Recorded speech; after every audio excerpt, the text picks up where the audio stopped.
Et tout ça, ça crée de la valeur pour notre pays. Vous savez, Ça va commencer par coûter quand même. Moi, je veux bien que ça coûte, crée de la valeur, mais d'abord, oui, il va falloir quand même payer. ça coûte et ça rapporte. Voilà, parce que le fait de ne pas d'avoir des déserts médicaux, d'avoir des territoires entiers sinistrés, où il n'y a plus de services publics, où les gens ne peuvent plus aller se soigner, où les écoles ferment, où il n'y a pas de possibilité pour, par exemple, puisque la question du grand âge et la question des EHPAD est à nouveau sur la table. Avec ce livre qui a fait l'effet d'une bombe. Mettre en place des services pour accompagner tout cela. Est-ce que vous créerez un vrai, tiens, prenons cet exemple, est-ce que vous créerez un vrai service public des personnes âgées, de la même manière qu'il y a un service public de l'enfance? Absolument, et il faut le faire. Et là aussi, je vais vous dire, Emmanuel Macron avait dit le grand projet social du quinquennat, ça sera la grande dépendance, hein, le grand âge.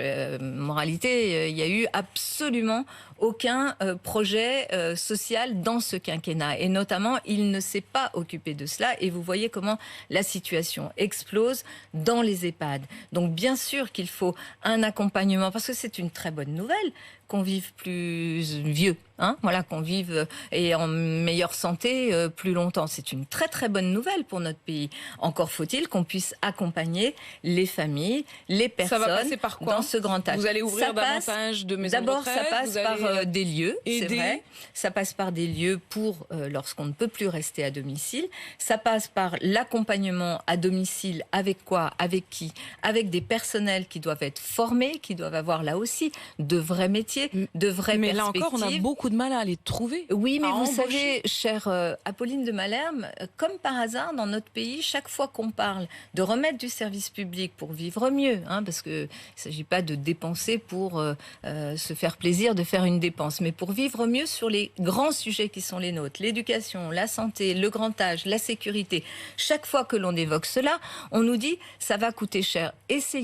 Essayez sans service public, c'est en gros ce qui nous arrive depuis quelque temps. Essayez une école dégradée, c'est quand même ce qui nous arrive depuis quelque temps. Essayez un hôpital dégradé, et ça coûte combien à la société? Ça coûte beaucoup plus cher. Par ailleurs, je vous le dis, en termes de comptabilité publique, lorsque vous créez des services publics, c'est aussi de la valeur ajoutée, et c'est aussi du PIB en plus. Donc moi, je suis vraiment dans mon approche économique du projet que je porte, je considère que lorsque on met le travail au cœur de ce projet, avec la rémunération plus juste des travailleurs.